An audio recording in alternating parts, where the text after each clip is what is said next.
Hey, what's up, everybody? Ralph here. So today's topic I want to share with you guys. If you haven't heard the news already, Navient, which is a student loan processor, is required to cancel $1.7 billion of student debt. The way it works is the total package is about 1.85 billion, but there's going to be two sides. There's going to be a certain, like 66,000 students going to be getting their debt eliminated permanent. It's going to be gone. And then there's another side that's going to be probably about like $265 check. So if you're on the side, if you're the person on the side where you're gonna get your debt canceled, congratulations to you. If you're gonna be 265, the fight continues for you guys. But yeah, so basically what's going on is they're going to be required to cancel. They're going to be required to cancel a lot of student debt because they were shown to be defrauding a lot of their borrowers. Now they were basically issuing loans to people that they knew wouldn't be able to pay, which is kind of weird because obviously, and these are private loans, so this is a big reason why they were able to get canceled. Like, 'cause if you're someone that has a federal loan, then obviously you can't get that canceled. I mean, obviously people are trying to get that canceled, but that's going to be a lot much harder. But it's just funny that a reason why they're being required to cancel a lot of these student debts is because they were known to be issuing out loans to people they knew couldn't afford it. But you could make the argument that even some of these federal backed loans have been issued to people that can't afford it. That's why you see so many people hoping, asking the government to cancel their student debt. But that's besides the point. But to read the story, it shows that Navy is one of the largest student loan processors. We canceled 1.7 in private student loans after a deal reached with 39 states. The lender is accused of giving out private loans to students who wouldn't be able to pay them, and as part of settlement, Navy denied that it violated the law.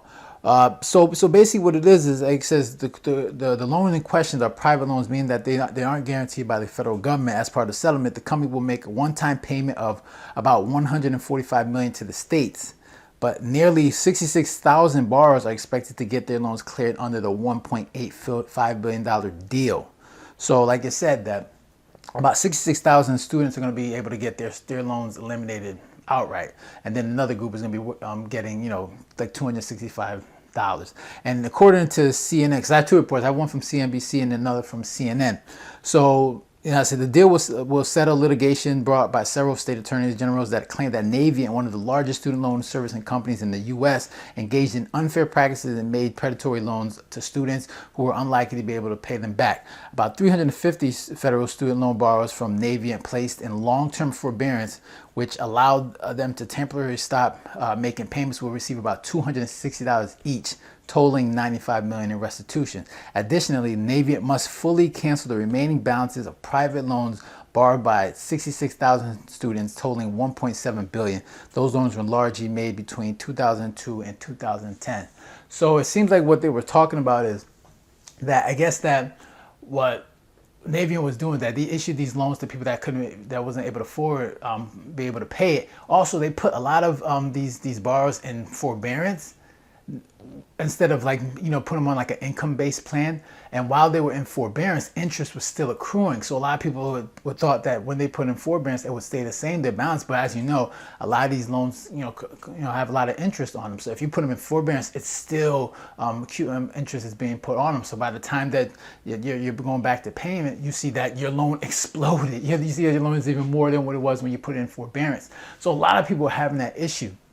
So I think for Navient, and like we said, if you ever dealt with Navy, you could tell how pretty shady they were. But for me, like when it comes to student loans in general, man, like if I could go back, I wouldn't even go to college. And I'm not saying that you shouldn't go to college, but for me, it's like I saw most degrees out there are useless. Now, if you're going to be a doctor, lawyer, or engineer, or you're doing any of the STEM, obviously STEM, degrees, then obviously you want to get it. But you got to think about it when you're doing these, when you're going to try to go for your education. You got to do the math. If the degree that you're going to pursue is going to make less than what you actually owe, so let's say that you're going to accumulate like $100,000 of debt, but that job is only going to, once you get out, start working, you're going to start off making like 50K. The math doesn't make sense. You guys got to figure, people have to come to the conclusion or understanding that a lot of these degrees that you're getting are not worth it. And even if they are, you got to go about, you can't just, just jump into debt to get these things. And I understand there's a lot of pressure. Like you're graduating from high school, and a lot of your friends are going to universities and like, oh, the pressure of saying, oh man, so like, what are you doing? Like, you going to school or are you working? Like, I know there's a lot of pressure and of being a part of that process of being going on a college campus, but you got to get to realization that you can't let that emotion guide you into something that such an important decision that's taken on so much $100,000 of debt. Because once you graduate, I mean, you're going to enter the real world and you're going to see like, yo, things have to be paid. I know it's all fun when you're in college, those 4 years, you're partying, drinking, and doing all types of things. But once you get out, then the real world's going to hit you. You're going to be like, man, I got a lot of debt that needs to be paid. And I think a lot of people are come to the understanding like maybe it's not worth it. Or if it is, you just want to make sure that you're taking on a degree that's going to net you a good income so you can pay back those student loans. So if you're going to go to college, don't waste your time on some useless degree. You really got to think of the cost. Like, because remember, you're signing this note. A lot of people say, oh, I didn't know what I was getting into. Well, you knew how much you were taking out, right? You knew how much you were taking out. You knew how much you're gonna have to pay back. So, but people just don't think about it. Like, oh, you know what? I'm gonna get a job and I'll be able to pay that. But once they get out of college and they say, oh my goodness, I'm not really performing in the degree that I was in college. Like, I'm not actually in a job that's using that degree I was, studying. You say, damn, I'm not making the money. It's like, I can't pay this back. And then what happens when you graduate? You get an apartment, you get a mortgage or a rent. You buy cars, you buy clothes, you go on vacations, and all you're doing is increasing your expenses. And on top of that, you got the student loans. So you really got to start thinking about, all right, like financially, how this is going to affect you in the long term. Even though you being an 18-year-old, you're not thinking long term, but you really have to start thinking about it, because obviously education is important, but you got to have the right type of education. And I know, like I said, the pressure, affects us all. Like, we don't want to be that person not going to a university with our friends. But I have a friend that never went to college, right? And I talk to him and he sometimes feel bad that he didn't go to college. And what I say to him is like, look, don't feel bad about not going to college or not having a degree, because I think you're in a better position than a lot of people that actually have jobs and they have an income coming in, because the one thing that they also have with those jobs is a lot of debt. And you don't want to start life off with so much debt because it's so hard to pay off. At least with my friend, he may not have the income, but he also doesn't have the debt. He just has to figure out the income part, because once he figure out the income part and you don't have that much debt, you're gonna explode in terms of how you start building wealth. And you don't have that burden of debt on you. You don't have to pay hundreds of dollars in payments every month. So for him, he just needs to figure out the income part. For everybody else that maybe have a job, they have to figure out how to pay off that debt. And that is hard for a lot of people.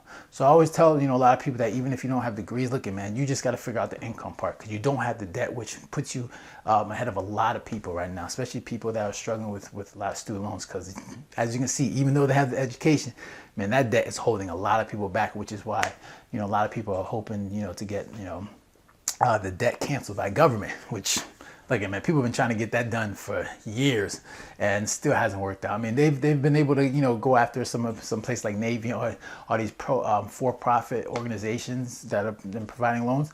But anything, if it's a federal government loan, good luck with getting that, getting that canceled, because the government needs revenue, and that's an important revenue source for the government. So yeah, so like I said, if you're one of those 66,000 that's getting their debt cleared up, congratulations to you. And if you're the one that's getting a couple $100, then the fight keeps going, and you got to make payments on those loans. Okay, so that's all I got for today. I'm interested to hear your comments about it. Are you one of those 66,000?